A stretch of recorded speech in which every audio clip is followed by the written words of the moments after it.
The foot are saying you. All right. Thank you so much for indulging us once again. Oh, no, it's you, my pleasure. you are a saint. What can I say? The first book was awesome. The second book, I'm not saying this as a compliment.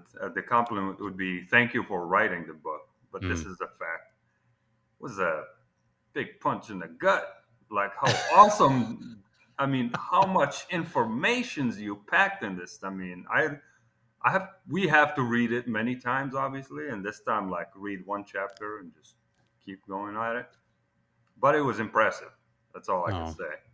thank you. I don't know. It's very kind. Yeah, that's true. It's true.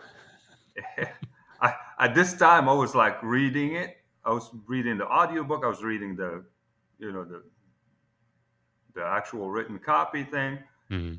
And I was writing down question. I was like, okay, we have to talk about specific things. This is not Nice. just a general listening, and I'm gonna ask questions about it because yeah, you took us on a trip. It was awesome. Oh, I Yeah, appreciate that. Yeah, I've talked to a couple of people, like really close friends, that I asked to read through the manuscript before it got published, and they came back, and everybody has said essentially the same thing. Like, two is that, like, the sequel is better than the original, which makes sense to me because volume one was sort of a, I don't want to call it an afterthought because it wasn't an afterthought necessarily, but the main four topics that I covered in there, slavery in the Book of Daniel, and did Moses write the Pentateuch, and the prophecy of Tyre. I had done videos yeah, on each of those, and so I had these scripts that I'd done a lot of research to put the videos together, and I thought I'll bring these into a book. So volume two, that was much more intentional. yeah. So I think it allowed it to come together maybe in Yeah.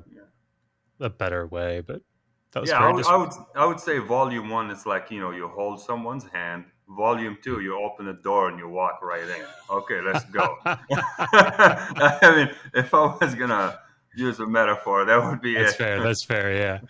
Let's dive right in. Let's Awesome. start with Jericho. So, what's the situation with Jericho? So I noticed something, with the whole walls of Jericho. It seems like a theme in this mentality of the Abrahamic sects and stuff. Because, like, in Islam too, they have, I guess they borrowed the same fantasy of like the walls of, what do you call it? Constantinople. Like, it was Okay. the same story with these small people. We're gonna go there and we're gonna, hey, chant the name of God, and we will make the walls go down. Hmm. And same thing in the Quran. So it seems like a theme. Is it like Hmm. a, what do you call it? A trend back then? Oh, That's their way of yeah. trending things. And how exaggerated is the whole Jericho wall stuff?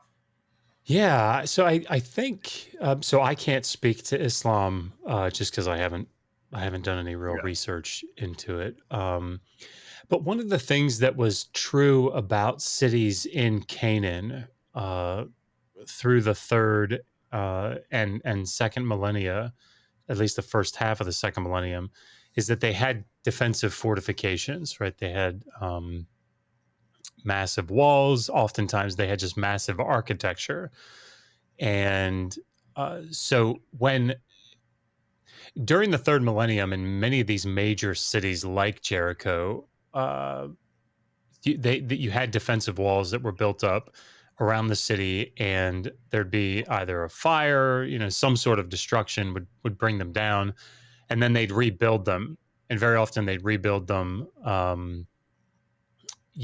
thicker, and that's how it was at Jericho. So initially, in the third millennium, they had like a wall that had 2 million bricks in it, I think.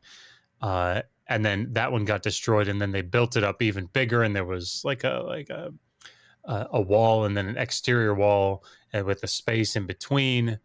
So it was in other words, this was an area where, if you think about where Canaan is situated, if you're going to go if you're going to go from anywhere in the south, like Egypt, for example, and you're going to go up into Mesopotamia or Turkey or anywhere else up there, you have to pass through the southern Levant. You have to go through Canaan in some way.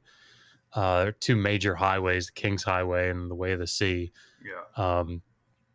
And so, having these outside of just your neighbors, giving you problems, these defensive fortifications, I think, were not only practical, but they were, also, I think, probably prestigious, had some sort of prestigious, value to them. So at any rate, this is what I think you see so often in sites in Canaan.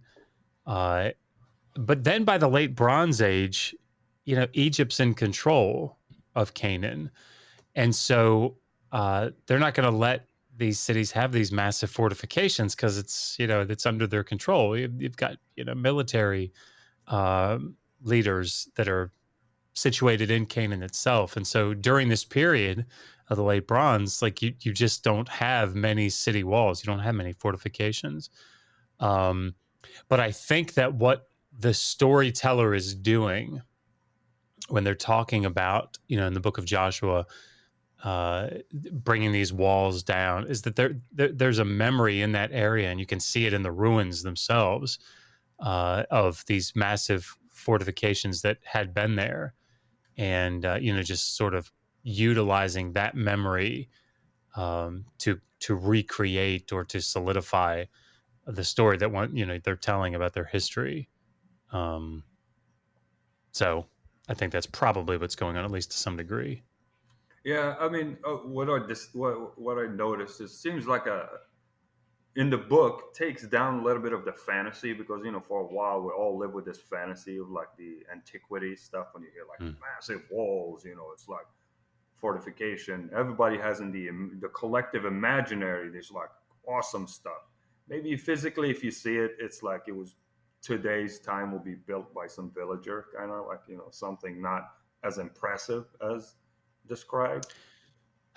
I mean, so if you go online and look at the ziggurat at the city of Ur, that's pretty impressive. It's a pretty impressive feature, and of course, like the pyramids are, impressive. So I don't want to take anything away from them, and say that these fortifications weren't significant. They certainly were. Probably not by today's standards, right? I mean, obviously, with technology that we have, we could build things bigger. But I also, just as sort of an aside, one of the things that happens so often on our channel is people will come on and comment and say, no, that the pyramids, for example, had to be built by aliens because we don't know how to do that today. And it's like, okay, so if white people today can't figure out how to do it, that must mean that in the past it was aliens. Like, yeah, come on. I consider that generally this whole theory is like an insult to the human ingenuity. Yes. I mean, yeah. Look what we do. We keep doing stuff just because you could figure out how to did it. It's like there's no miracle. Nobody built anything on this planet but just a bunch of humans doing stuff. And think about, I know this is a major aside, but I mean, think about the dumb shit that we keep doing, right? So, I mean, anytime I talk to a Christian apologist about slavery, this is the thought that goes through my head, because it's like, guys, the same arguments, the same apologetics that you're using to defend slavery in the Hebrew Bible, you could use them for slavery in the antebellum South. Yes. Like, no wonder people are afraid that these people are gonna bring back slavery, because this is why, right? Because it's the same shit. Like, it's called a pattern in the human behavior. If you look at exactly it, right. It's just a simple pattern. Yeah, I mean, that's exactly right. Speaking of in your channel, I was gonna ask a small question. So, how much hate did you get after this book came out? Because I was watching when it came out. Not much, oddly enough. So kind of going back to maybe like 2019, I think, I started to interact with Mike Winger. If I'm sure you're familiar with Mike Winger. And then there was another gentleman, What Do You Meme, whose name is I know the one. John McCrae. And a lot of the things that I wrote in Volume 1 were in response to things that they had written or published in video form about slavery, about the prophecy of Tyre, about the dating of the Book of Daniel. And so, more recently, of course, I've wanted to interact live with Mike Winger and What Do You Meme, and thus far it's not come to fruition. But recently, I spoke with Derek up at Myth Vision Podcast and said, Derek, like, you have a lot of connections. Yeah. Dr. Kip Davis, if you're familiar with Dr. Kip Davis, I said, yeah, he's a Dead Sea Scrolls specialist, Hebrew Bible specialist. You guys should actually have him on. I think I would love to. yeah. We're good friends. I'll talk to him about it. But Please. But he's a hell of a nice guy, but he's brilliant, and he's brilliant. But we are having a debate coming up, I think, in November with I can't remember their names now. One's a pastor and one's got a PhD, I think, in like religious studies on slavery. And so I said to Derek, do you think you could pull some strings and get Mike Winger and What Do You Meme to do like a 2-on-2 debate with me and Kip? So he reached out, and to probably no one's surprise, that was turned down. And maybe he just doesn't like to debate. Maybe that's all it is. But I don't think they don't like to debate. Again, it's the same pattern in the Christian apologetics and the Muslim apologetics. I see some people who are like, like yourself, very disciplined, and they, tackle academic stuff. And then everybody else on the apologetic side, they always refuse and come up with ridiculous reasons why they can't debate. Even though on the other side, they are, trashing you without even mentioning anything. That's the thing. Like, I can understand the idea that, okay, like this guy has, like, I've got a specialization of some sort, in ancient Near Eastern studies. And so maybe that feels a little mismatched. But the problem that I see is that the reason that I'm comfortable having those debates is because I'm not pursuing a minority position, right? I'm not coming into this debate and saying, well, look, I have, all these credentials or what have you, and now I'm going to go against someone who doesn't have the credentials but is holding to a consensus position in the field. Yeah. It's the other way around, right? I'm the one that's coming and saying, look, this is just what all the academics say about this topic. And I'm trying to have conversations or debates or whatever with people that are holding to fringe positions that often have huge followings. Yeah, and that's the surprising part. Yeah, and so I think that I'll continue to do that sort of thing. But of course, I've spoken. I've had like a semi-formal debate or whatever. I don't know what you would call it, with people like Michael Brown on the topic of slavery, who again is a PhD in ancient Near Eastern studies from New York University. Like, he's obviously very, very intelligent man, and we're good friends. But I've talked to people about these topics that have, those that are similarly situated, I guess, in those qualifications. Yeah. I talked to Paul Copan about these things, but it's these big followings that I think could be very problematic. These apologists with big followings. So I think the first time I encountered like a form of negativity into the digital Hammurabi, back in the early days, it was like a neutral channel. You go there to learn stuff, and I was like, oh, cool. Mm-hmm. I didn't even expect any kind of like religious stuff, because it didn't seem to have an agenda. It's just like, oh, we teach you this, or we talk about this. The first time was about, which I didn't know what that was until I came to your channel, about the book of Daniel. Mm-hmm.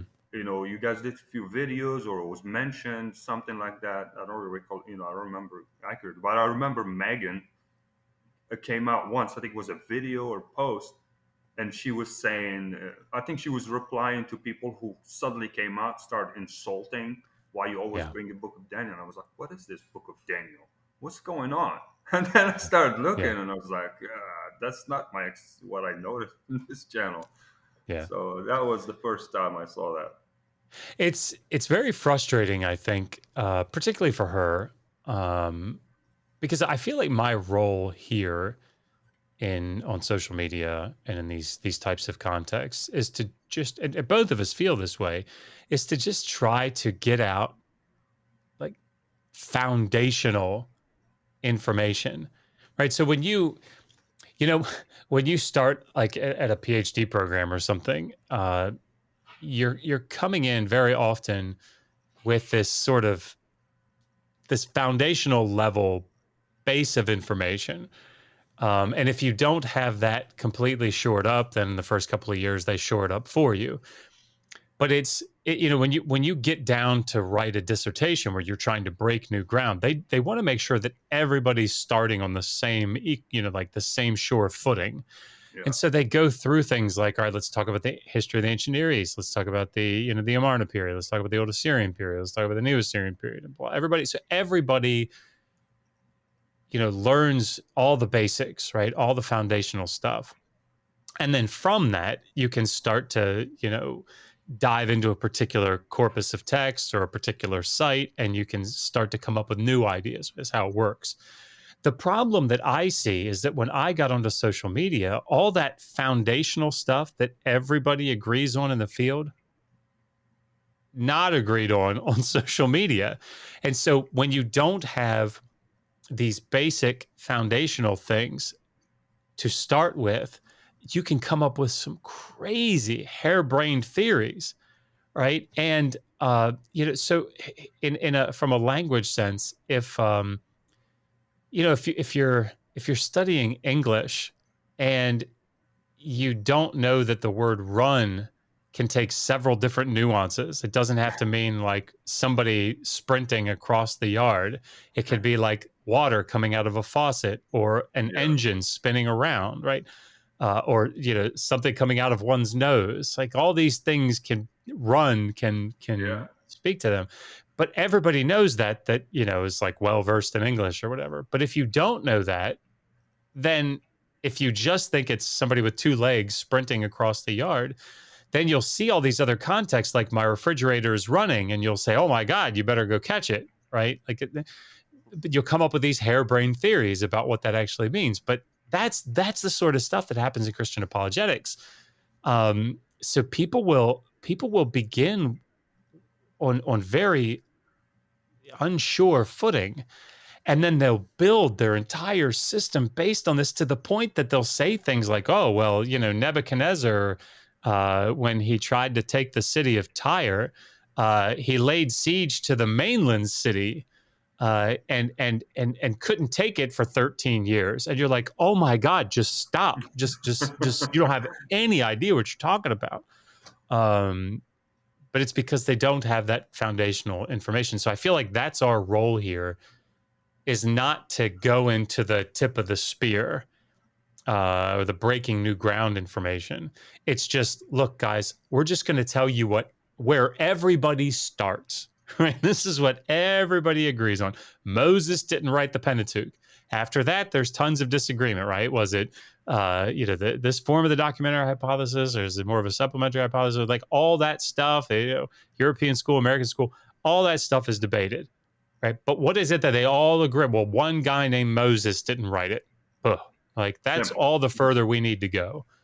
Um, so I think the other way to look at it is you and then everyone else who does anything on social media about any topic with expertise, they're coming at their subject from the educational point of view. You're just coming to educate, yeah, right? The other side, they're coming at it emotionally. yeah, It's like if someone makes a YouTube video and trying to teach you math, and he's a professor of math, and he Right. did math for like, I don't know, 5,000 years. And Right. he's just teaching math. He's not, he's a professional. And Right. then I'm perceiving his stuff, and then I'm coming at it emotionally. So Yeah. that's what's happening. I think people lost the ability to distinguish the educational Yeah. from the agenda, from the people who are Yeah. just opinionated and all that stuff. Yeah. And I You know, guess, unfortunately, you guys get caught in the thick of the bullshit. it's interesting that you use that because yesterday, I don't know if you're familiar with Heathen Queen or Queen of the Yes, Heathens. yes, yeah. So I we did a follow panel. her, I Yes, think. yeah. I don't know if you caught it, but we did a live stream yesterday on her channel on Egypt. Sorry, on Egypt, on the Exodus. And Dr. Mark Lucher was there, who is a Hebrew Bible specialist, and Dr. Kara Cooney was there, and she's an Egyptologist, brilliant Egyptologist. Nice. Um, and I was also there, but mostly to be quiet, because they're experts in their fields and this stuff. But one of the things that happened on that panel is that if you were an apologist coming to that, you'd be coming with your notepad ready, right? And you'd be ready to document all the places that you Oh yeah, disagree because you assume that it's going to be like some big attack. But the reality is, there were several times on the panel where we were like, we don't really even deal. Like Dr. Cooney was like, look, we don't really even talk about the Exodus in Egyptology, right? If you want to talk about it, that's fine, and we can think about it from a very nuanced perspective. But nobody's coming out and saying, "Oh, those dumb fundamentalists, they don't know what they're talking about," like that, because that's not what she's about, right? She's saying, "Okay, what can we say?"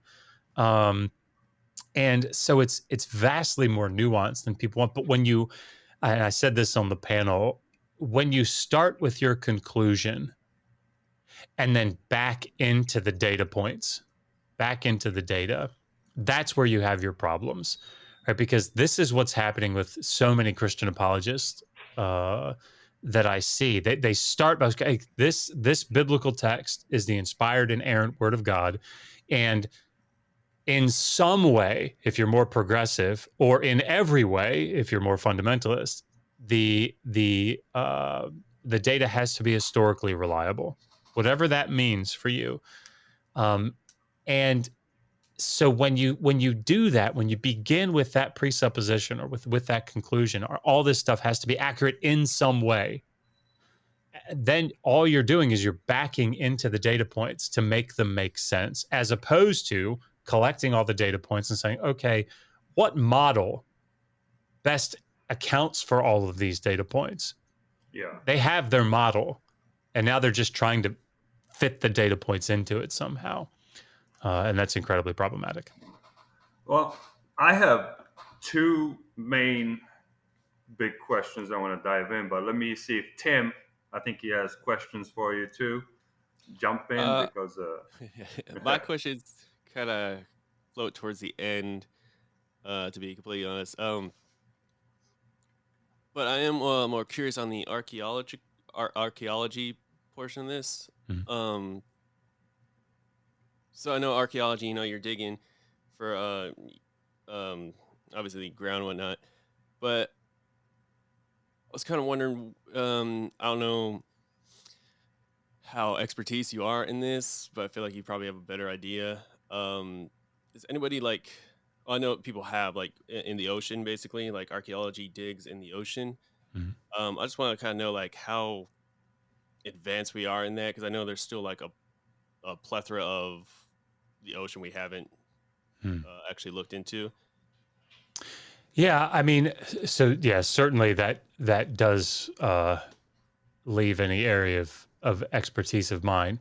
What I will say is that one of the things that archaeologists do is when they dig down, and you could do this anywhere that people have lived for a long period of time. Actually, I was watching that show Futurama you guys are familiar with. Yeah. I was actually watching that yesterday too. And they were Bender and Fry were walking past this excavation site where this big excavator was digging stuff up out of old New York or something, and they dug down and pulled up a bag of old potato chips, and then dug down again and pulled out a VW Bug. Right. Well, that's true to form, right? As people live at a place, their refuse, the material culture that they put off, we could say, so pottery or trash or anything, goes down, right? And if you could have like a trash pit that they might dig and put trash in there, or it just falls on the site itself, but then it gets covered up, right? And then you continue to build up and up. So what that means is when an archaeologist digs down, if you dig a square hole and then you maybe it's 6 feet tall and you go down into that hole and look at the wall, what you will see are these strata, right? These layers, one on top of the other, and they call them occupation layers. And so then you look at what's inside each stratum, and you see, okay, here's pottery that dates to this particular period, or here's something that has a date on it, like a cuneiform tablet has a date on it or something. But that's how a lot of archaeology is done, is just working through these different occupation layers, these occupation strata. So when you think about the ocean, again, I'm just thinking of the ocean floor, and they do this sort of thing with ice cores. They'll dig down and with ice, for example, they'll dig down and pull out a huge like core of ice. And the same thing happens with it. They can see the individual layers in the ice, and you can look through and see, because there's a during the year there's a freezing, and then there's a melting, and then there's another freezing, and it creates this layer, and things get trapped in it, like pollen spores. And again, I'm outside of my area here, but they can tell a lot, for example, about climate change by pulling these ice cores. And the same thing is true, I would suspect, of the ocean floor, right? Sediment falls, sediment settles. It's obviously not like an occupation, like people aren't living down there, but you can see different plant life, or different animals that get trapped in those layers or die in those layers, whatever.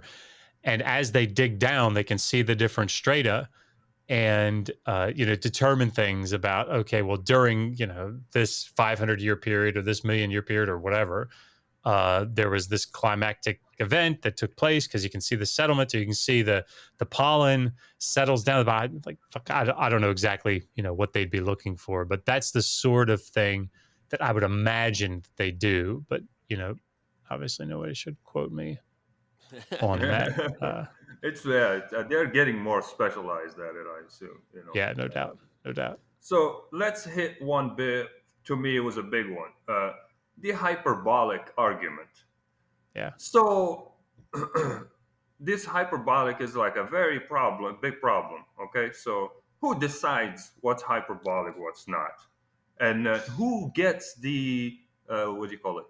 The honor of being, granted this hyperbolic thing. I mean, I can write a bunch of bullshit. I mean, who decides and how much would decide, give me, is my shit, half of it is hyperbolic, the other half, and which one? Yeah. And so how does that work? So that's the big cornerstone that we can all sit, and forgive my language, we can all sit and shit on it. Yeah. Because the arguments end there. It's like, you're saying you're hyperbolic. How did you decide that? Who gave you the authority? 5,000 years after, who wrote the text? So did you get an assignment on that, or? Right. So there are a couple of things here, I think, to unpack. For those listening that maybe spoiler, don't know what we're talking about. Read the book. But there are two main arguments that Christian apologists will use when confronted with divine commands of violence and genocide in the Old Testament. So, Yahweh making the command to go kill everybody, including infants. So the first one, and I think this one's probably more common, is, well, they were really, really wicked people, right? And so they deserved it.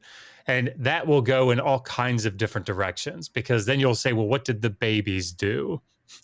Right? Yeah. If we're coming at it from this more fundamentalist approach, and you're saying that this actually happened and whatever, then what is it that the infants did? Since we know that infants can't do this sort of willful sin, they don't have the cognitive ability to do that. Well, then an apologist will very quickly come back with, well, God knew that they would grow up to be real wicked people. And so, instead of letting them grow up and do wicked things and go to hell, he was really merciful. Minority Report. It's like, so that's a very common one. And again, I think we addressed that, I think, pretty well in the book. But the other one is this hyperbole. And so they'll say things like, well, if you're sitting at the water cooler and say, boy, the Vikings really slaughtered the Ravens in the game last night. The other person doesn't conjure up pictures of dead bodies all over the field, right? Having been murdered, or killed in battle. We understand that to be hyperbolic language, in the same way that I'm so hungry I could eat a horse. And this is just the way they wrote in the ancient Near East. Okay, so the response to that, or maybe the answer to that, is, did they use hyperbole in the ancient Near East? Yes, of course they did. I gave an example in the book of Sennacherib, a Neo-Assyrian king, who talks about how he laid waste to Hirimu, the city, and left no one alive. But then, in the next phrase says, and I reorganized their district and set the people, and you're like, no, wait. I thought they were all dead. Wait a second. So do they use hyperbole? Yes, of course. I mean, these are, if you read through Neo-Assyrian royal inscriptions like Sargon and his 8th campaign, he talks about how he picked up his chariot and ran ahead of his army and busted through the mountaintop single-handedly because his army was slowing him down. Is that hyperbole? Yeah, of course. Right? But John Collins, who is and actually, here's his book right here. That's very fortuitous. His Introduction to the Hebrew Bible. He's up at Yale. Brilliant Hebrew Bible scholar. I had him on a couple years ago to ask him about this particular topic. What do you think about the hyperbole thing? He said, did they use hyperbole? Yes. He said they killed a lot of people and they claimed to kill more. I mean, that's a really good way of saying it, right? So when these kings, in real life, when they actually went out and killed the enemy, they did a lot of things that we would look at today and say that's atrocious behavior, right? And then they claimed to have killed more than they actually did. So where it actually gets you is actually a little tricky to me. So if you go read through Paul Copan's work, he'll say things like, oh yeah, this is just hyperbole. And you say, okay, let's take that. For the sake of argument, let's say that this is a hyperbolic passage here. Therefore what? Right? Because the way that he views the text and the way that these apologists view the text is this shit actually happened, right? So Joshua did go in. So if it's hyperbole, fine. What actually happened then, Paul? And what he would say is, well, they drove a lot of people out from the country, right? They drove them out. And they killed a bunch of people, right? But they didn't kill that. It wasn't everybody, right? They just killed a bunch of people. And at that point, I would want to stop and just sort of stare at the camera And say, okay, so say that back to yourself, right? And the example that I'd like to use now is, you guys seen the Lord of the Rings movies, I would Oh imagine. yeah. There's a scene where, and I'm gonna murder this, and I'm so sorry. I think it's the orcs. Yeah. Saruman has the orcs with the big white print on their heads or on their helmets or whatever. And there's a scene where the orcs are let loose on Rohan. Yeah. And the two kids are being strapped up to the horse, and the mother is like, go to the fortress, you go to protect whatever. And as they're riding away, the shot like pans to the village, and the village, off in the distance by the water, and these villages are burning. Now, if you can watch that and then say, well, look, all they did was just drive them out of their cities. I mean, and sure, they killed a bunch of them, but they drove them out, right? If you can watch that scene and then say that to me, I don't want you over my house, right? Like you are not welcome, right? And so that's part of this issue with the hyperbole, is that therefore what? My guy, like, what's your argument now? So they killed a bunch of people. They drove out a bunch of people, just not everybody. And that now makes it okay. Like, I don't understand. Well, So in the context, forgive me, in the context sure. of historical stuff, it's okay because back then people they all practice, what do you call it, self-glorifying. Yes. History is like, oh, we did this awesome things. All civilizations do it. That's great. That's just history.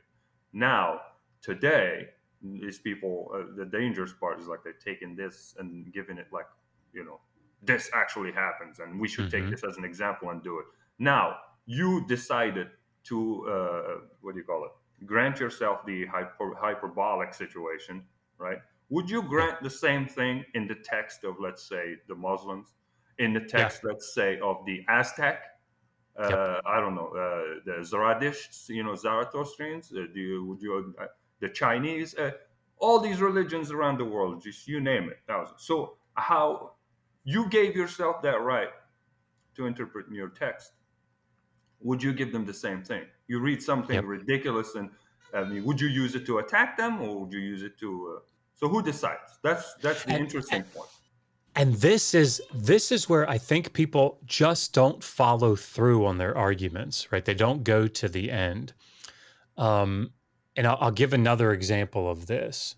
There is a quote in there's a commentary on the book of Ezekiel by a scholar by the name of Daniel Block, and brilliant 2-volume commentary on Ezekiel. It's a wonderful work for the most part. But Daniel Block has theological presuppositions, right? He has commitments. And in Ezekiel chapter 16, there's this metaphor that's given about Yahweh and Israel. And Israel is this wife that is, cheated, committed adultery on Yahweh, her husband. And it's a very violent chapter, right? It's something that what Yahweh does metaphorically to Israel would be unacceptable today, I would hope. And yet that violence is in many ways excused or apologized for by these like biblical scholars that have these Christian theological commitments.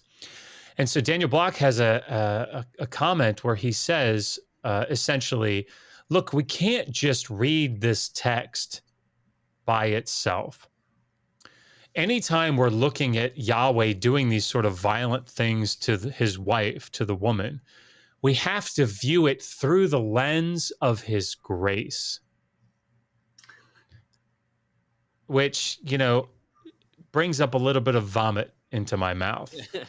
I already vomited and took it back in. Yeah. I'm just trying to be polite on video, not to show you guys.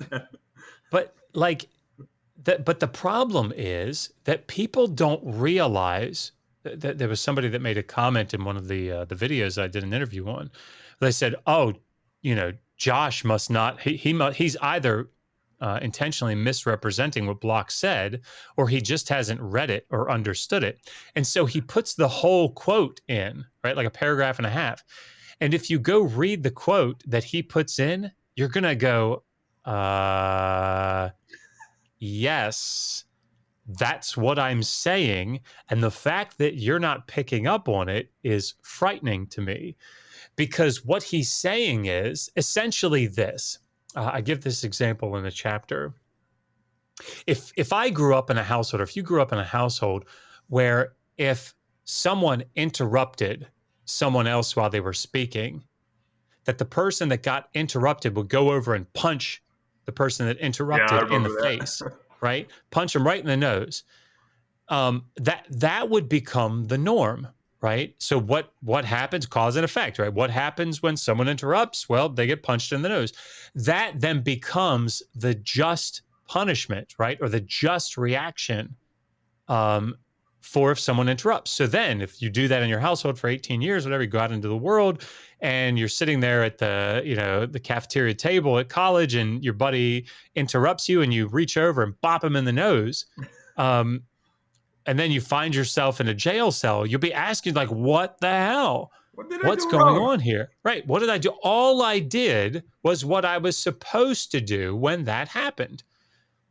And somebody might say to you, why in the world do you think it's appropriate if somebody interrupts you to punch them in the nose? You say, well, that's what you get. What do you mean? That's what you're supposed to do. This is how people come to the Bible, right? I did it too, right? You grow up reading these texts and you think, oh, there goes Israel worshiping another god.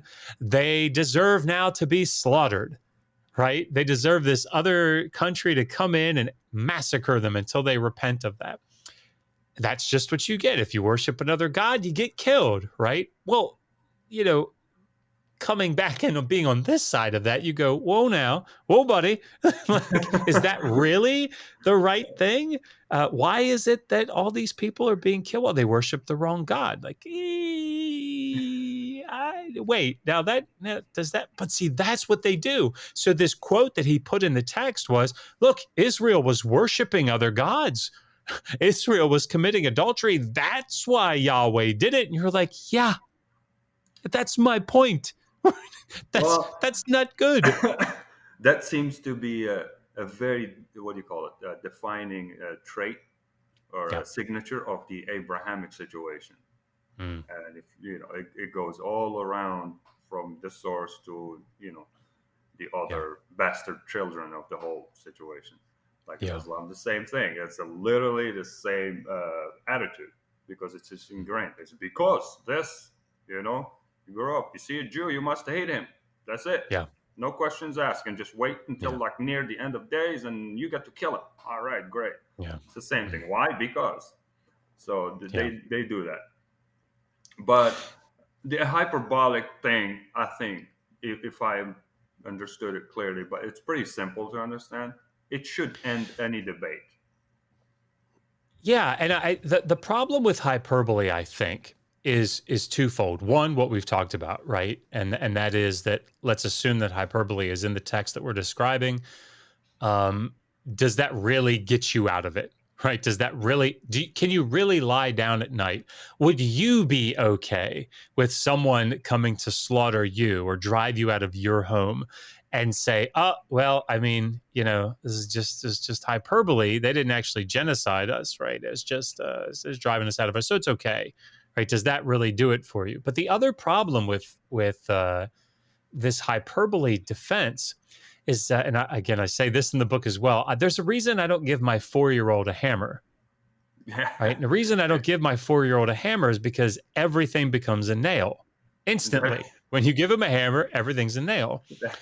And that is what the hyperbole argument has become for apologists. So anywhere there is a troublesome passage, Go to 1 Samuel 15. Hyperbole. Josh, just hyperbole, right? Whew, Don't got take out of it that too one okay. seriously. Relax. It's not Yeah, real. yeah. It's just hyperbole, you It's know? The prop. it's biblical CGI. Yeah. Wow. Very nice. Very nice. That's what I think. But I remember I had this debate with Matt Dillahunty, and I did a 2-on-2 debate with Stuart and Cliff Connectley. Or actually, this might have been the one that I did with Skylar. Maybe Skylar and I did that. But the question of hyperbole came up. It was with Skylar. And Stuart said, no, it's just hyperbole here in 1 Samuel 15. It's just hyperbole, right? And that's the story about Saul supposed to kill all the Amalekites down to the infants. And I remember sort of leaning forward into my microphone and saying, Stuart, what's the hyperbole? Right? Walk me through it. What's hyperbolic here? Oh, well, the command to kill. That's just hyperbole. It's just hyperbole. Okay, so let's go with that, Stuart. So do you mean that when Yahweh said, kill all of these people down to the infants and children, that was hyperbolic? Yes, that was hyperbolic. Great.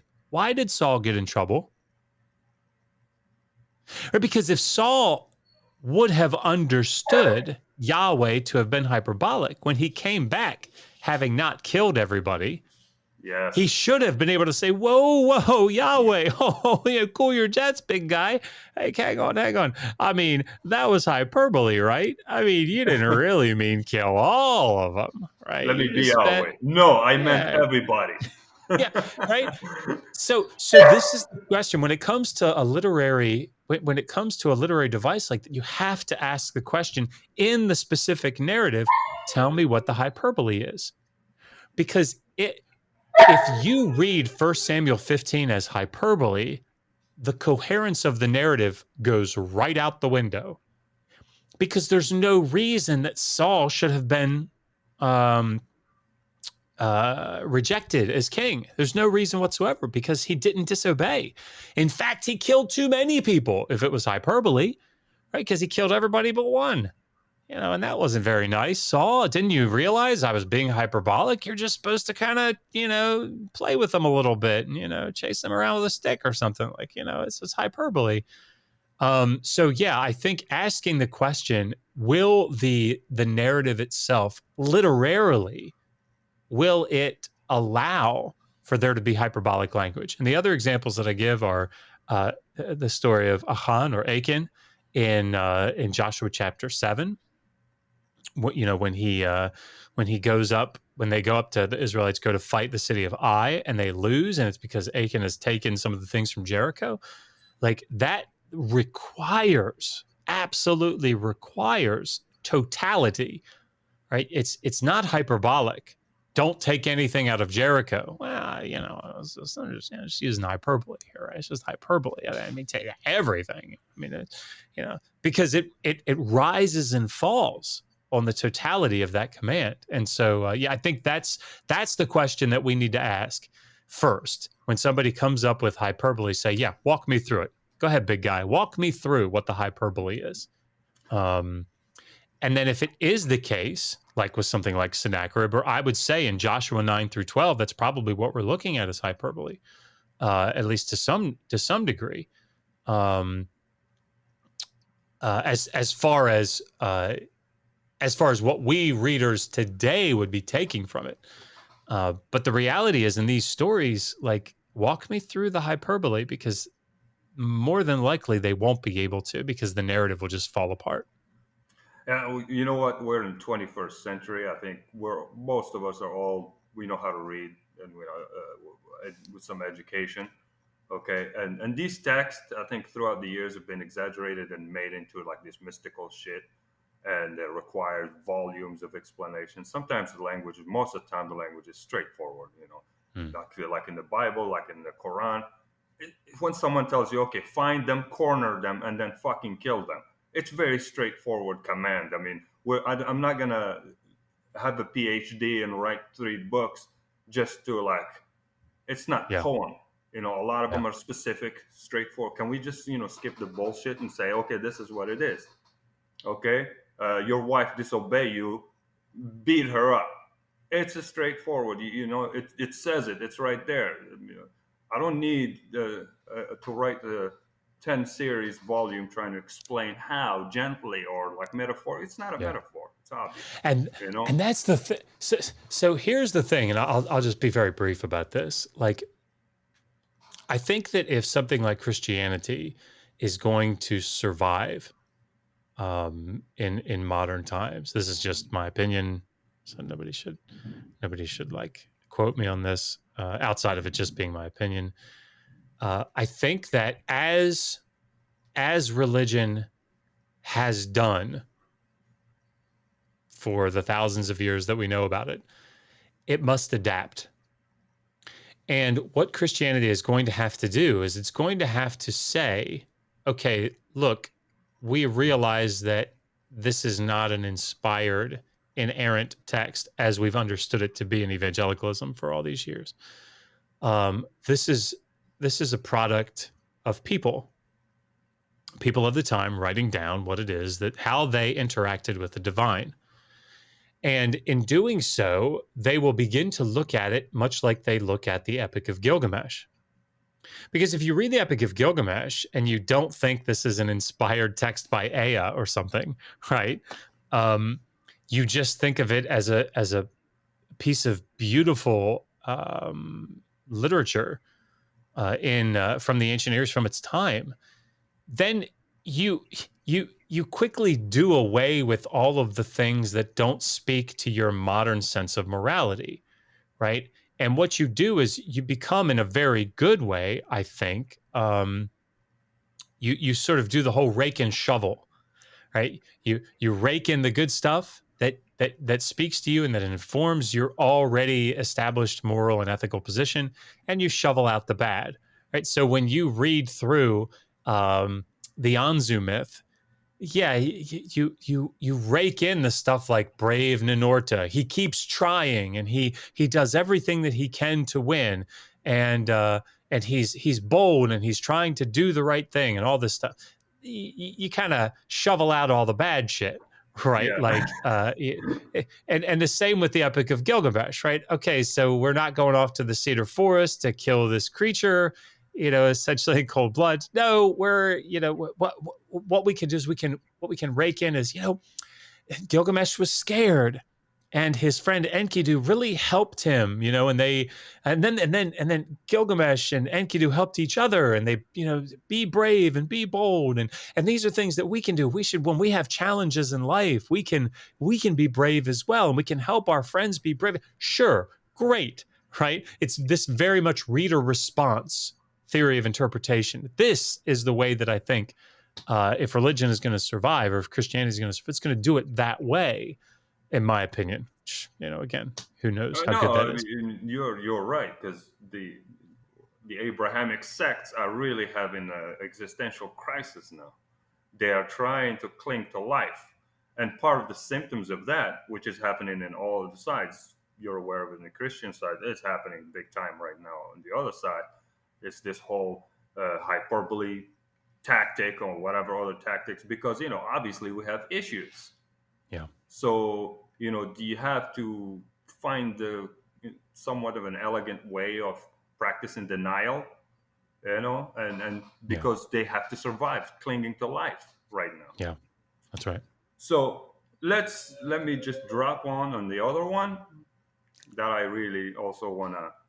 This one, let me state my case on this one, because plagiarism. Mm-hmm. All right, so that was our big chapter.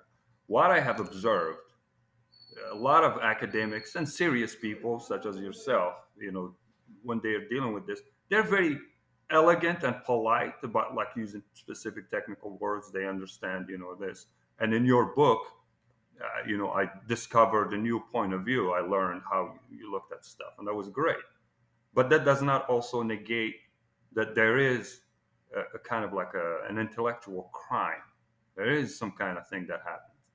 Because if I'm, in my simple way, try to say this, everything you said in the book made sense and it was great, but it keeps the issue alive. Now, when you say, for example, the flood, the collective consciousness of us all on earth snaps into the Bible, Noah. That's all we have been, conditioned to know. Sure. It's all we. But we have these stories. They destroyed people who actually worked, like the previous versions of that story.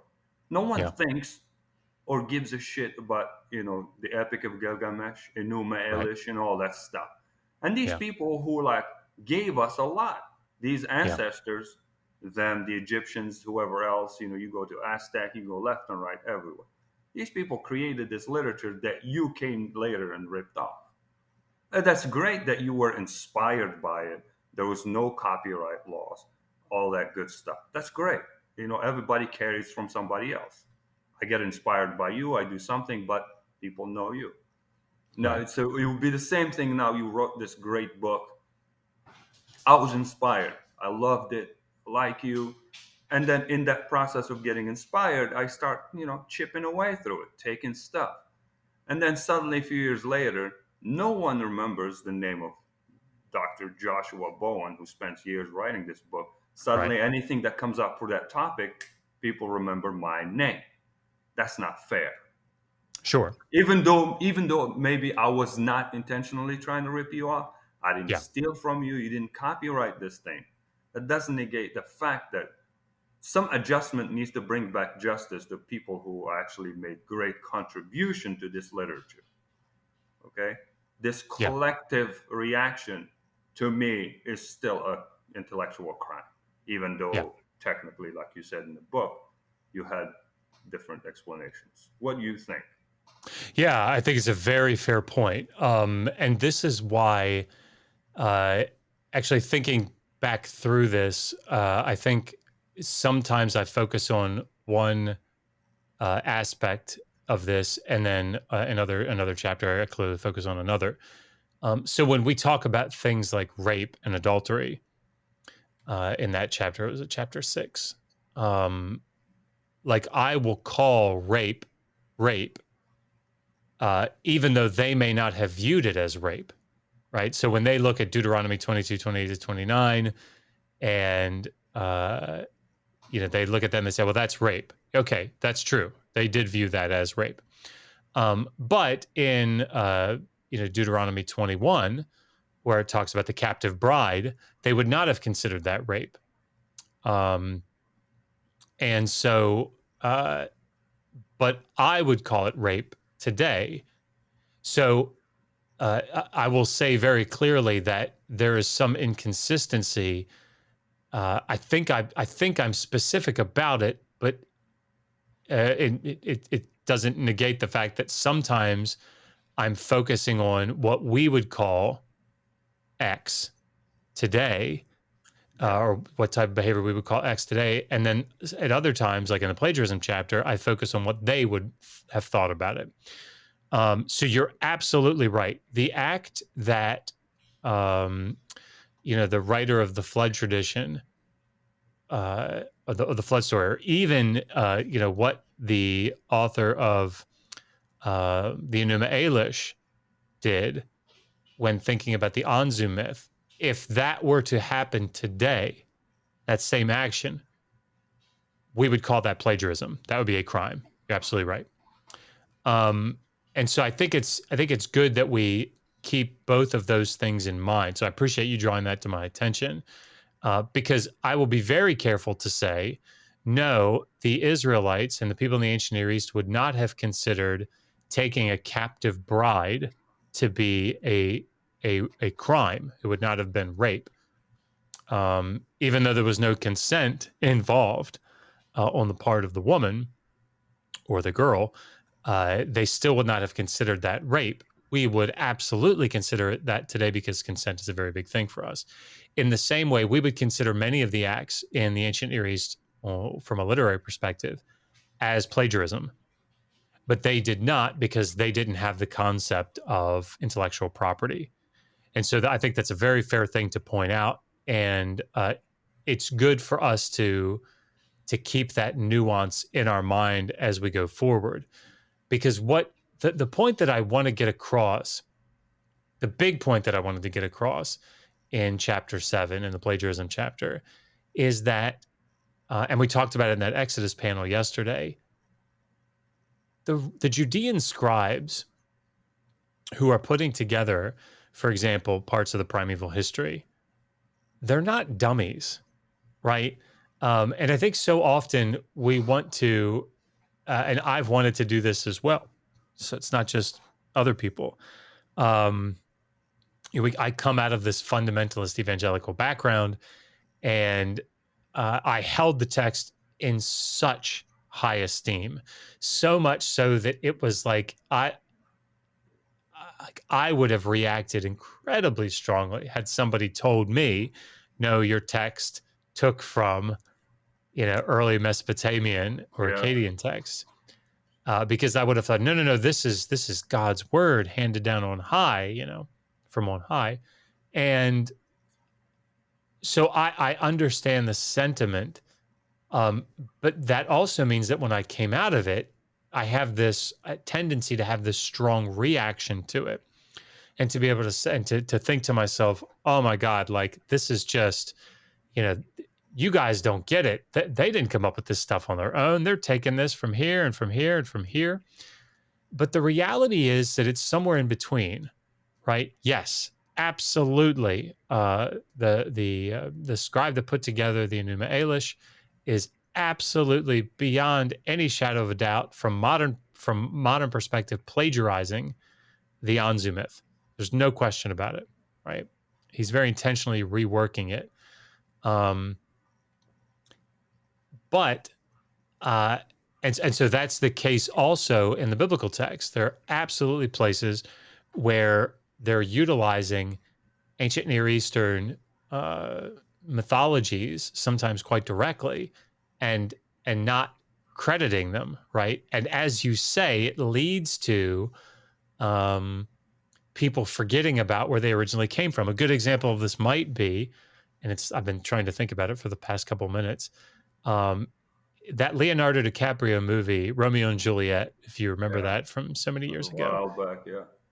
If for some reason that story was so immense, or that movie became so immensely popular, that when anytime anybody said, "Do you bite your thumb at me, sir?" That they thought about the gas station, with those.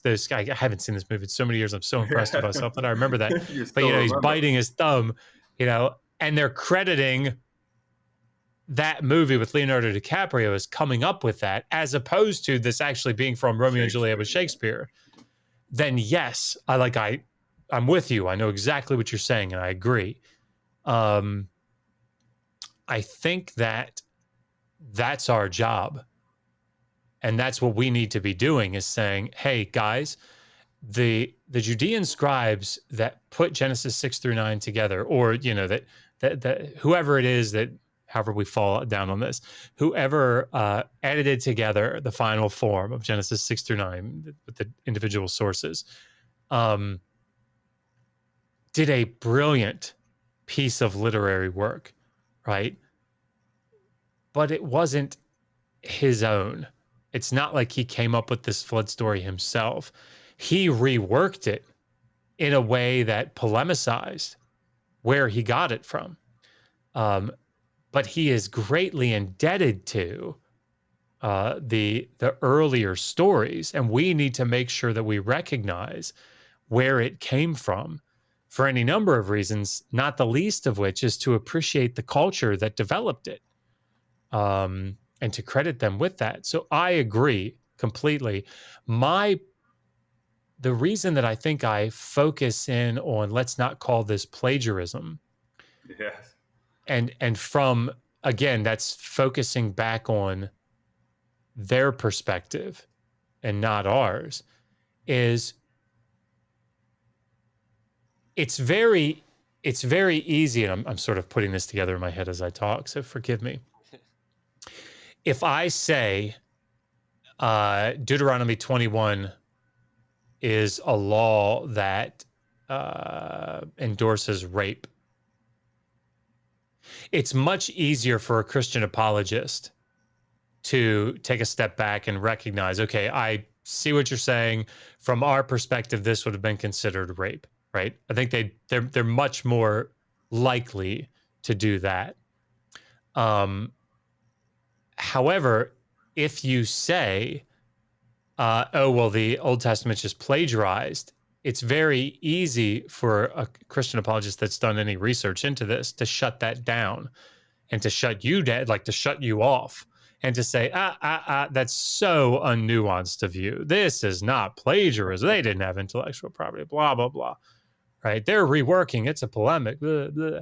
And so if the goal of the book was to try to provide resources and ways of thinking that allow better conversations with particularly fundamentalists and Christian apologists, I think probably in the plagiarism section, that's the better approach to take, in my opinion. I could be totally wrong about that. I'm very open to that. But that may be why I chose to do it that way. I'm not entirely sure. But it's a good point. When you said, let's not call it plagiarism, that was correct because, you were talking about technical situation. Yes, today, the legal issue is irrelevant, practically non-existent, right? That's Right. cool.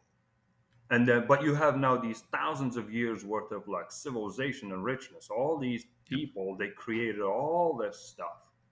What is happening today, which is a today crime against these people, is these what do you call it? The Abrahamic trilogy sects. They're hogging all the attention, taking credit for everything that everybody did, and then it's not unfair at universally. It's like a cultural crime, right? At the universal scale. They brainwashed everyone on the planet to forget everything before, and then it's now. That's the issue. Yeah, What you did in the book was correct because that's true. We're dealing with technical stuff. Yeah, there's no thing. We need to correct the educationally. We need to correct that and bring some recognition and fairness. So, like you said earlier with the Romeo and Juliet. When people hear that today, they both remember Shakespeare and they remember the movie and they remember Leonardo DiCaprio and the director and everybody. Right. That's great because we all have that recollection. So we need to bring that back too. When you say the Bible, the flood, everybody needs to remember all these things. Yeah. All of it, Egypt, everything. So that's all I'm hoping for. Yeah, and I think the same is true. It's just my mind's kind of going down that path now. Like I think we need to be much more fair to Judaism, for example, because if you think about so many of these texts, Isaiah 53 or Psalm 22 or Isaiah 7, like or even Genesis 3, like Christians have seen Jesus and Satan everywhere. Right. And now all these passages that actually have their own meaning as parts of the Hebrew Bible to people in Judaism, they've been co-opted. Right. And oh, no, Isaiah 50, that's about Jesus. And so that's about Jesus. And Isaiah 7, for us, that's about Jesus. Right. And it's like, whoa, like nobody thinks about who the suffering servant actually was in Isaiah 52 to 53. No, that's automatically, for the most part, when people hear the suffering servant or something from that passage, or they're thinking Jesus, and it's like, right, but it's not actually. I mean, if it is from a Christian's perspective who has looked back into the text and concluded interpretively that actually was some prophecy about him, but the reality is, like, let's not forget who it was actually about. Right. That's amazing you say that because that's true. Christianity is doing the same thing to Judaism, ripping them off and trying to cut them off and creating a new collective kind of like instinct. Islam did the same thing, cut them both off, ripped them both off clearly, and then created this like really aggressive collective kind of memory about these stories that came way back from the, they're completely distanced from this stuff. It's amazing, just like eating each other up. So I Yeah. expect nothing less of them doing to civilizations back in the days, which they turned them into evil and bad. So now, every time you Yeah. hear the word Babylon and you think about fucking prostitutions and stuff, that still bugs me out a lot.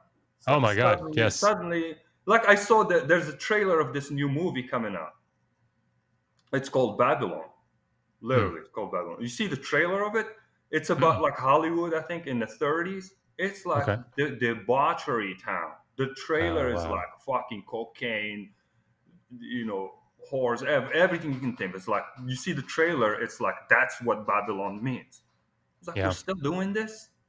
And that's like, see, that's what's that's so interesting to me, that sort of cultural memory. Perpetuating.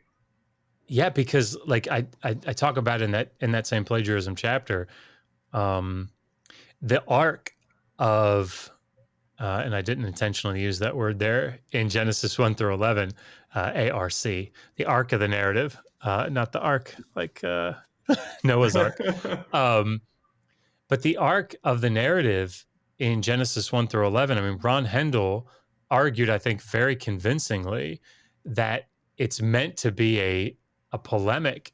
The whole primeval history is meant to be a polemic against Babylon, right? And against, Mesopotamian civilization, because the way that the narrative is, and I know you guys know this, but just for the audience, like the way the narrative is set up for Babylon, for Babylonia, for Mesopotamia, the peak of human civilization is the city, right? Everything moves toward the city. So if you think about the Epic of Gilgamesh, here it starts off in the city with Gilgamesh as the king of Uruk, and he's like, God, the epic itself begins and ends with the walls of the city and looking down at how big it is and the parts and how amazing it is.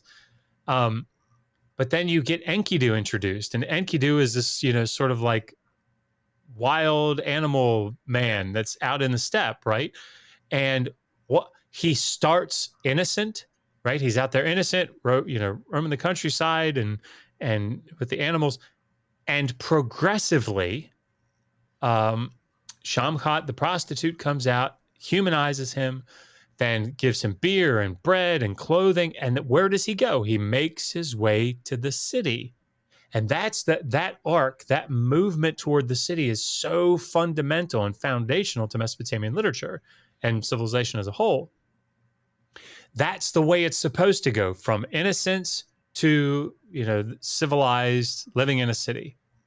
That's the same movement that you see in Genesis 1 through 11, right? Created in the garden, Adam and Eve, they're naked, they're innocent, then they get wisdom, and they're moving ultimately toward the Tower of Babel, right? Everybody coming together in the city of Babylon. But the movement is bad in Genesis 1 through 11. It's the opposite of what you're supposed to be doing. You're supposed to be in the garden. You're supposed to be innocent. And it's only through mistakes and evil and sin that you get to the city. And what city is it? Babylon. It's like anti-civilization. Yes, that's right. And it also reflects that a little of inferiority complex. You can't do it, so you insult it. Yes. These people were telling stories. They couldn't build Babylon, so they turned it into a shithole. They couldn't, build Egypt. All pharaohs are assholes. It's like just generically douchebags, straightforward. It's the same pattern. And that's just not a good way to go about it.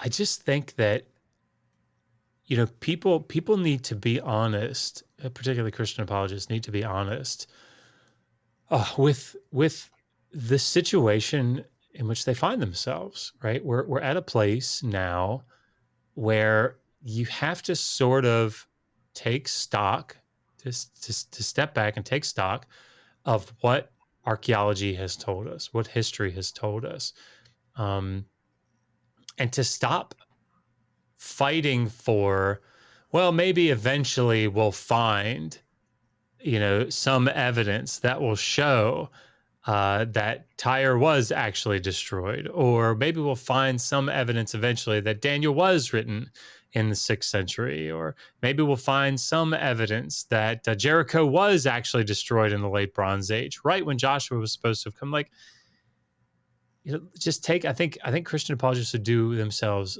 a great,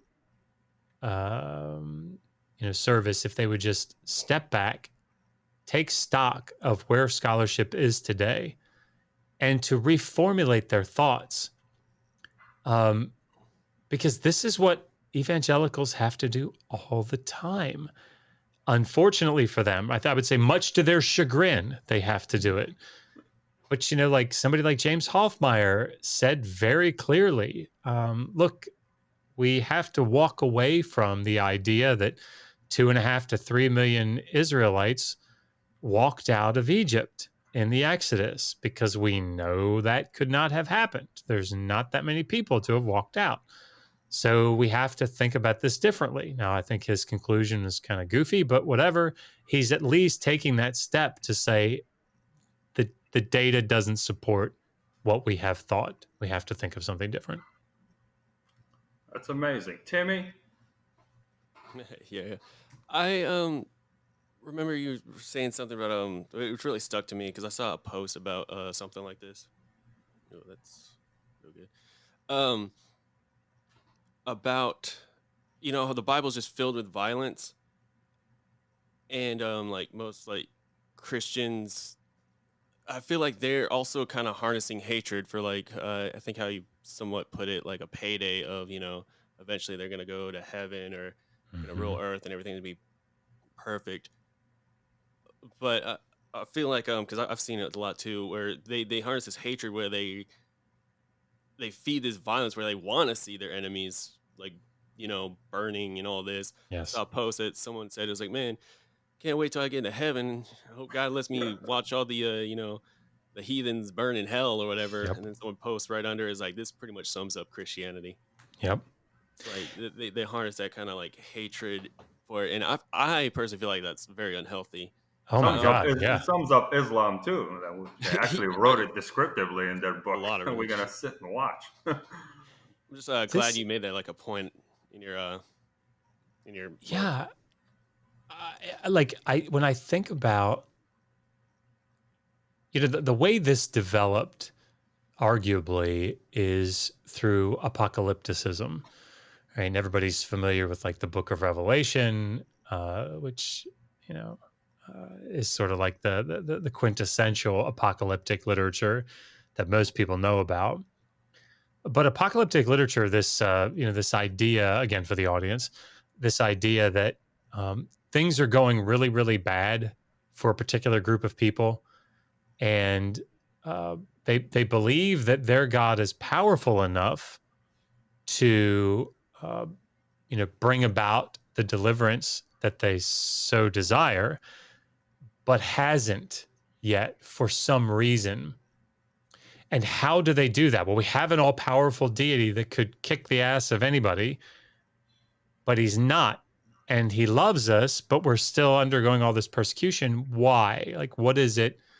Like, why is it that that's the case? And it was that sort of brought about this idea of apocalyptic literature. So apocalyptic literature, again, for the audience, is apocalypsis is like a revealing of something or a pulling back of the curtain of the supernatural and saying, okay, in the way that, for example, Balaam or Balaam, when he is riding his donkey to go curse Israel, and the angel is standing in the way, and the donkey sees the angel, but Balaam doesn't, and he won't go, and then he moves to the side, eventually smashes Balaam's foot, and he beats the donkey. The donkey turns around and says, "What are you doing?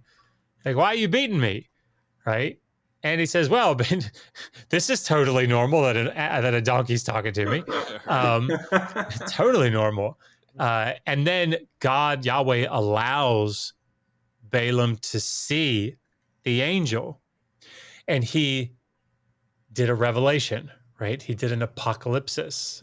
He pulled back the curtain of reality to let him see what's going on in the supernatural realm.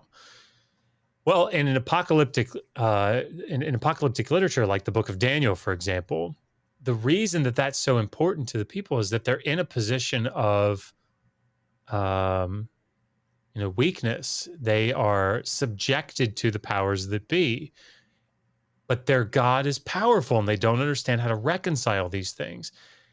And what happens is this genre develops where somebody comes along on God's behalf and says, "Whoa, hey guys, you don't know this, but check it out." And they pull the curtain back. And now the person that has revealed, has had this vision or whatever, this dream or whatever it is that God has revealed to him, knows what's going on in the background, so to speak, and can say to the people, hey, listen, I know it sounds bad right now, but God's got something in the works, right? He's back there and he's fighting for us. There's this bad evil that's out there, and it's warring against the forces of Yahweh, and God, he's allowing it, but don't worry, not for much longer, right? Don't give up on God. God is fighting for us. He's got a plan. It's going to be amazing. It's going to be wonderful. Just hang in there a little bit longer. God's going to come back and deliver us. Well, how is it that Yahweh is going to deliver? How is it that the God of the New Testament is going to deliver? Violence, right? He's going to come back and he's going to destroy the people that have been fucking with you for all these years. Yeah.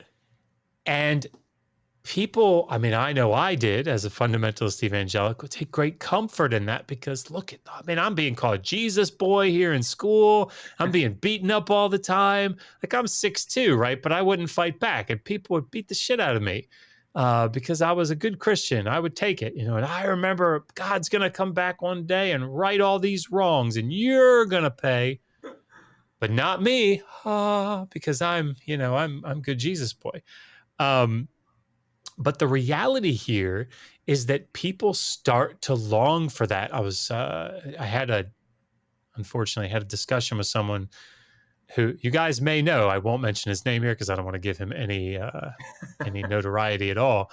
But he made the comment like, "Oh, don't worry. When God comes back, my foot will be on your neck." And it's like, yeah, you shouldn't be so excited about that, but you are. And that's the type, I think, that what you're talking about, Tim, is this idea of not only am I going to see deliverance, but I'm going to see justice done. And man, God is going to stick it to those assholes. I'm sorry, not assholes, those bad people, right? Because we're Christians, we don't say those things. And boy, and the problem with this, besides the fact that it starts to, I mean, God's going to kill them. So in a lot of ways, it's pretty cool for me to hate him, right? To hate the sin, we say, but really, we're hating the sinner. But some people can't help but try to help God along, right? Yes, and that's so when the you, dangerous part. I mean, think about it. How many people have you heard that say, well, I mean, in Revelation, it sure as hell looks like the temple's got to be rebuilt. Well, you can't rebuild the temple unless certain other structures are out of the way. So, how can we help that along? And it's like, Well, it's like a terrorist, when they blow up a place and kill a bunch of innocent people. What do you think he's thinking? He's thinking, well, these people Yes. are already sinners. They're going to hell. They are just basically hell fuel. I'm just helping them along into the trip. Yep. And I am helping God exact his revenge, right? Yeah. And this is the other thing. I'm glad you mentioned that, because I put out a tweet a couple months ago that said, and you guys may have seen it, but it said there was a man went into a place of worship, and through a suicide act or action or something, he brought down the building and killed 3,000 worshipers. And then I spaced down and wrote his name was Samson. And like that got some attention, maybe not great attention, but because in any other context, that's terrorism, right? Straight up. Easy. Nobody would question that. But once you put that name in there, it's like, well, it's like slavery, Well, right? Yeah, yeah. Well, hey, so well, what? let's talk about it. Yeah, what would you call somebody going into debt and the other person takes that person and makes them live in their house and serve them and not pay them and they can beat them to keep them in line? What would you call? Well, that's slavery. That's okay. Yeah, but that's what we see here in Exodus. So, whoa, that's bond servanthood. Right? That's the nice kind of slavery you're talking about there, Josh. Like, yeah, is it though? Is it though? Well, you know what I think. I think we these books and the people who wrote them in the context of time have been today us. We have dragged them out of context way so much and distorted their reality. Because if you, I don't know if you feel that way. But those people maybe back then they were just through all these narratives. They were just trying to survive and Yeah. make sense of their own situation that was in kind of the weakness. Through literature, through art, whatever, they were trying to elevate and give themselves kind of encouragement. Yep. And I think in that context, maybe it worked for them, maybe it helped a little bit, who knows. But I think we dragged that stuff with us way too far up here into the future where it doesn't belong. Yeah. Well, obviously that's why it's not working. So, Yeah. I mean, what do you think of that? Yeah, I mean, I think that if somebody,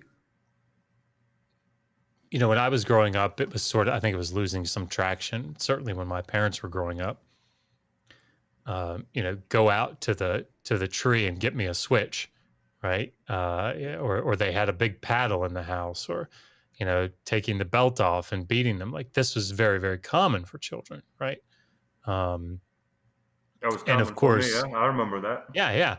I mean, A I hose, got beat. Yeah, a I didn't get hose. beat that often, but there was a comedian, Mike Warnke. No, it wasn't Mike Warnke. It was another Christian comedian years and years ago. But he said, I swear that when my mother goes Christmas shopping for me, she's looking for things that she can beat me with. Like she's walking through the aisle and she sees a Hot Wheels track. She says, that'll hurt. and he said one day she came home with a wood burning set and I ran out. But that's the sort of thing that they grew up with, right? And that some of us grew up with. But we've sort of moved past this, I think, at least in my experience, in most circles, this is dying out, this idea of beating your children, because we realize the psychological damage that it does. But had somebody 50 years ago written a sacred text, a religious text, you would want to very quickly identify, hey, this was done 50 years ago. And they were doing what they thought was right, but we now know this is very harmful. So we don't want to whitewash it and say, well, maybe they weren't really, maybe it was metaphorical spanking. No, we want to say that they were actually beating them, right? But we don't do that anymore. That's where I think more fundamentalist or evangelical Christianity goes awry, because they don't do that first step. They don't look back at Leviticus 25 and say, yes, this was slavery and this was wrong, and we should not be doing this today, right? They don't do that. They say, well, I mean, how else would they survive? And it wasn't the ideal, but God's working with it. No, it's bad, right? Just say it's bad and let it be there. Let it be a product of the time. And don't hold this idea of inspiration and inerrancy that requires you to whitewash this shit. Just say, yeah, people wrote this. People that did it wrote this, and we don't have to follow everything that they did. My God. I think they're sitting on the fence about it because it's a sensitive issue that relates directly to their deity. It's like if you Yeah, take of away course. anything or you modify or you acknowledge that something is wrong, that Yeah. chips away from the big statue. Yeah. I think that's what's holding everybody in that situation from, I'll rather fight and argue against it, and let's keep the argument go for 1,000 years Yeah. versus anyone admitting anything, and then now we lost a piece of rock from But that God. I absolutely think that the way that Christianity is becoming more progressive, at least again, this is all anecdotal, just in my experience. But I think about somebody like William Lane Craig, who I don't really have an awful lot of. I don't think a lot of him, but he said apparently something recently where like calling into question this idea of like a literal Adam and Eve. And people had a huge problem with that. And I may be misrepresenting exactly what he said, so I apologize if I am. But the point is that there's a progressive Christianity right now. People like Mike Winger, buck hard against it, but I think he's on the losing side. Because I think ultimately people are going to have to say things like, yeah, evolution's a thing, right? They're going to have to say things like, yeah, there was no worldwide flood, sorry, right? And once those things happen, there's only so much time and maneuvering that you can do before you have to say, okay, this ancient text is another ancient text, right? Maybe God used it, maybe God used the themes and whatever of the time and to get his overall message across, but we can't just go slavishly applying all of these things. Even in the New Testament, we can't, because, if you do, I mean, we're not getting rid of slavery, right? Slavery's going to come back. So yeah, I think that's where, hopefully, fingers crossed, hopefully that's where we're headed, because I would much rather have that version of Christianity than a fundamentalist version. Yeah, that's true. Yeah, it's just an anecdote to the whole Adam and Eve thing. I made a cartoon about it a while back, saying like God was just sitting there playing PlayStation. The angel comes to him and says, "Hey, we're ready to start making humans." And God is like, "Hey, hold on. That sounds like a lot of work. How about we just make two, and then they will just do the rest?" And then the other angel looked at him and was like, "What? And the incest?" And it's a repressed idea from way back when I was a child, reading in the Quran, everything, the Adam and Eve. And I was like, so just two people, and then they had kids and had sisters. And I'm looking around me, it's like, I have sisters and everything. So we can't sleep with each other. But like they did. It's like I couldn't reconcile that idea my whole life. And obviously now I reconcile that it's bullshit. But like for years growing up religiously, I was practicing. That's my world. It's like it still didn't stuck the landing in my head. Yeah. But you just keep it to yourself. You can't just question it. And that was a note. Well, thank you so much, Dr. Josh. I don't want to hold you up any longer. I appreciate you having me on. It's always fun. Yeah. Timmy, any final words? Oh man, you're doing great work. Keep on doing it, man. Thank you. Yeah, and we're expecting the third book, right? Yeah. I was actually going to do in the interim, I was going to do Did the Old Testament Endure Slavery Volume 2. Did the Old Testament Endure Slavery Second Edition, and just beef it up a lot and add a bunch of stuff to it. But I was talking to Megan last week, and I said, let's just finish the series. Let's just do Volume 3 before I think you're picking up else. steam with this series. My opinion, just forge ahead. There's I will say this. I had a table of contents set. I'm playing with it a little bit now, but I think I'm definitely going to have a chapter on, in volume 1, there was a Did Moses write the Pentateuch? And it was just more not getting into the specifics of the documentary hypothesis or any of this other stuff. It was just, no, he didn't write it. But I think given the way things are going online, I'm going to have a chapter that says, let's look at the different theories of Pentateuchal formation in some detail so that people actually understand what the documentary hypothesis is or these other theories. Because there's a video that came out recently that I think didn't do it justice, shall we say. So I think that'll be useful for everybody. That's awesome. Well, I'm going to wait for the third book to come out. And then once I have all three of them, I'll take mine and Tim's and we're going to ship them to you. You're going to sign them Awesome. for us. And then you're going to send them back. Can we do that? Oh, no, it's my Awesome. pleasure. Thank you so much, Dr. Josh. You have a great rest of your day.